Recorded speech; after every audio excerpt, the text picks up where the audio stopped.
मैले आज नयाँ तरिका हेर्नु यो घिउ घरबाट पठाइदिनु भएको थियो मेरो सासूमा आमाले है माया गरेर पठाइदिनु भएको घिउ नाति नातिनाले खाउनु छोरा बुहारीले खाउनु भनेर तर दुःख गरेर पठाइदिनु भएको घिउ अनि यहाँ हेर्नु यो बोतलमा पठाइदिनु भएको छ यो बोकेर ल्याउन पनि सजिलो भयो टाढाबाट आउँदा है म अब यसलाई कसरी पगाल्ने त ल हेर्नु त त्यो भित्रको घिउ कसरी निकाल्ने त चम्चाले त आउँदैन डाडु पनि छिर्दैन ल हेर्नु त कस्तो लाग्यो मेरो नयाँ तरिका अब ए यसरी सट्ट माथिबाट बाहिरबाट पनि तातो पानी राखिदिने म जगमा इलेक्ट्रिक जगमा पानी तताएकी थिएँ अब यसलाई एकैछिन यसरी डुबाएपछि यो सर्लक्क पग्लिन्छ है हेर्नु एकछिन पगाल्नुपर्छ सकेसम्म त अझै धेरै पानी भयो अझ छिटो पग्लिन्थ्यो यो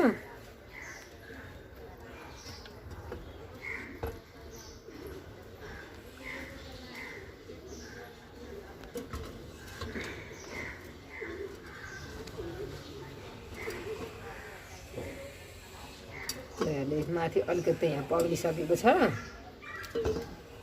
अलि बेर डुबाउनु पर्छ यसलाई पग्लिन्छ बिस्तारै गरी माथि तल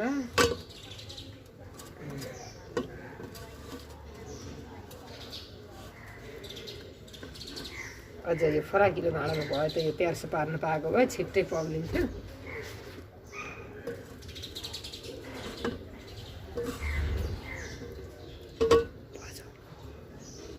मैले यसलाई यसरी कोल्टो पारेर पनि डुबाएँ अझ धेरै पानी भयो भने यो भरि पानी भने 2 जग तताउनु पर्ने रहेछ यो पग्ल्यो कि पग्लेन हेर्नुहोस् है म यहाँ देखाउँछु यो डोलो हो स्टिलको घिउ राख्दा चाहिँ हामीले धेरै समय यो प्लास्टिकको भाँडाको घिउ खानु हुँदैन घिउ सिसामा पनि राख्नु हुँदैन हामीले ल हेर्नुहोस् यी सर्लक्क ल हेर्नु त कस्तो मजाले पग्ल्यो माथिदेखि पिँधाबाट पनि पग्लेको छ आउँछ यस्तरी हेर्नु त ए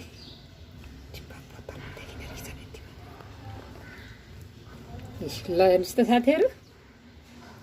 केही गाह्रै छैन ल चम्चा छिराएर के गर्ने पर्ने ल्याउन बोक्न नि कति सजिलो अब मजाले आउँछ यस्तरी कस्तो लाग्यो त तपाईँलाई यो तरिका कमेन्ट गर्न है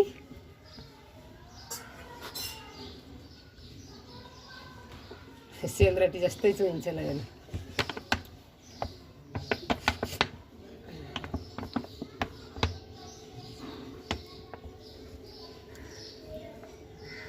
यसमा बोकेर हिँड्नु नि कति सजिलो कि बोतलमा टाढाबाट आउँदाखेरि ल हेर्नुहोस् त मजाले आयो सर्लक्कै आयो डोली त भरि नै लगायो ल हेर्नु त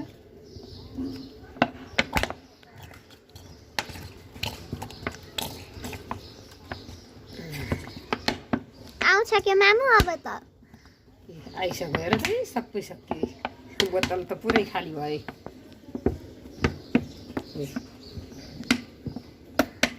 गाउँबाट आएको प्योर ताजा घिउ धन्यवाद मेरी प्यारी आमालाई यति माया गरेर नपठाइदिनु भएको भएन हुने त्यो खुसी हुनु र दुःख पनि लाग्छ बुढी मान्छे आमाले दुःख गरेर पठाएको घिउ हामीले सुख दिन सकिएन आमालाई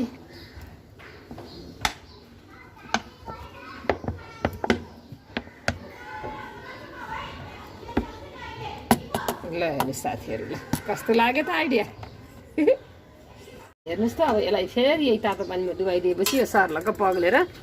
यो मजाले हेर्नु न यहाँ यो ब्यालेन्समा आउँछ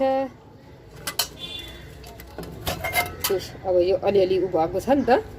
मजाले सर्लक्क अनि यो पग्लेर ट्याक्क ब्यालेन्समा आउँछ ल हेर्नु कराईमा तताइराख्नै परेन खाने बेला अलिकति खर्याएर खाए भइहाल्यो बाई बाई आजलाई यति नै नयाँ नयाँ भिडियो बनाउँदै गर्नेछु धन्यवाद